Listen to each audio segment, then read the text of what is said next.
बिस्मिल्लाहिर्रहमानिर्रहीम। अस्सलाम वालेकुम प्यारे दोस्तों। आज की इस वीडियो में हम आपको बताएंगे कि फ़िरौन की बीवी हज़रत आसिया अलैहिस्सलाम अल्लाह पर कैसे ईमान लाई और ईमान लाने की वजह से फ़िरौन ने आप पर कैसे कैसे जुल्म सितम किए।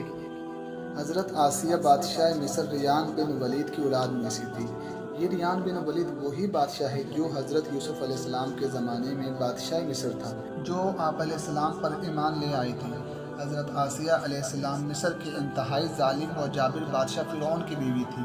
फ़िरौन ने बादशाहत के ज़ोर में ज़बरदस्ती आपसे निकाह किया था। आप एक नहायत नरमदिल खातून थी। आप गरीबों के दिल खोल कर मदद किया करती थी और इन पर सदका व खैरात किया करती थी।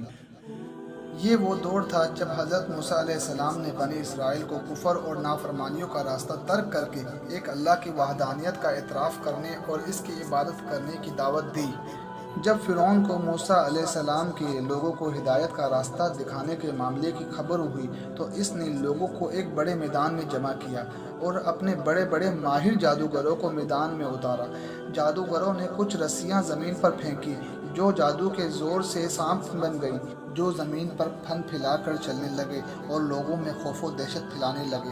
हज़रत मूसा अलैहिस्सलाम ने इसके जवाब में अपना मौजज़ाती असा ज़मीन पर मारा, जो देखते ही देखते इन सब सांपों को निगल गया। जादूगरों ने जब ये मंजर देखा तो फ़ौरन हज़रत मूसा अलैहिस्सलाम के दीन पर ईमान ले आए, लेकिन इसके बावजूद फ़िरौन अल्लाह पर ईमान लाने के बजाय गुमराही और सरकशी में मुब्तला हो गया। इधर फ़िरौन की बीवी हज़रत आसिया अलैहिस्सलाम को जब इस ईमान अफरोज़ वाक़े की खबर हुई तो इन्होंने हज़रत मूसा अलैहिस्सलाम की तालीमात की हक़ानियत को पा लिया और फ़ौरी तौर पर आप अलैहिस्सलाम पर ईमान ले आई। फ़िरौन ने आप अलैहिस्सलाम को ईमान से फेरने की बहुत कोशिश की, लेकिन जब वो अपनी तमाम कोशिशों में नाकाम हो गया तो इसने आपको शहीद करने का फ़ैसला कर लिया। शहादत से पहले आपने बारगाह इलाही में जो इल्तिजा की, इसे कुरान में यूँ बयान फरमाया गया है, ए मेरे रब, मेरे लिए अपने पास जन्नत में घर बना और मुझे फ़िरौन और इसके काम से निजात दे और मुझे ज़ालिम लोगों से निजात बख्श।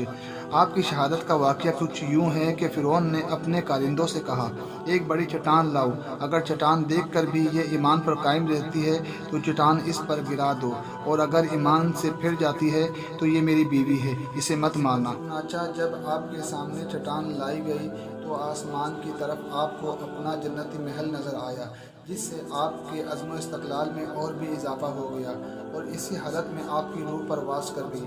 इसके बाद जब आप पर चट्टान गिराई गई तो वो ऐसे बदन पर गिरी जिसमें रूह नहीं थी।